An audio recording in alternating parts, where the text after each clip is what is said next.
நான் காதல் சீரியல்ல நாளைய எபிசோட்ல என்ன நடக்குது அப்படின்னு பார்த்தீங்கன்னா, இப்ப நம்ம ராகவ பார்க்கறதுக்காக ஒருத்தர் வந்துட்டு போறாரு. அவரு வேற யாரும் இல்ல. நம்ம அபிக்கு வந்து பார்த்தீங்கன்னா, அந்த மிகப்பெரிய கான்ட்ராக்ட் அதாவது ட்ரெஸ் தச்சு குடுக்கணும் அப்படின்னு சொல்லி ஒரு கான்ட்ராக்ட்ட குடுத்தாங்க இல்லையா? அவரு தான் வந்துட்டு போறாரு. ஸோ ராகவ் கிட்ட பேசிட்டு போறத பார்க்குறாங்க அபி. அபி தப்பா புரிஞ்சுகிட்டு, எனக்கு ஆர்டர் குடுத்தவங்கள கூப்ட்டு நீங்க புடிச்சுக்கிட்டீங்களா?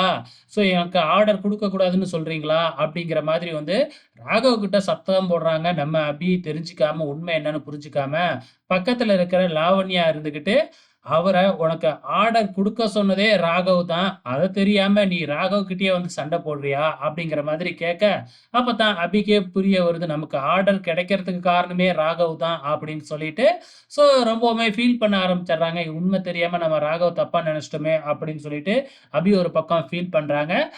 மொத்தத்துல இதுக்கப்புறம் நம்ம ராகவ், அபிக்கு இடையே பிரச்சனை வர்றதுக்கு வாய்ப்பு இல்ல. ஆனா முரளி தான் வந்து பாத்தீங்கன்னா, மிகப்பெரிய பிரச்சனைய பண்ண போறாருன்னு நெனைக்கிறேன். பொறுத்திருந்து பார்க்கலாம்.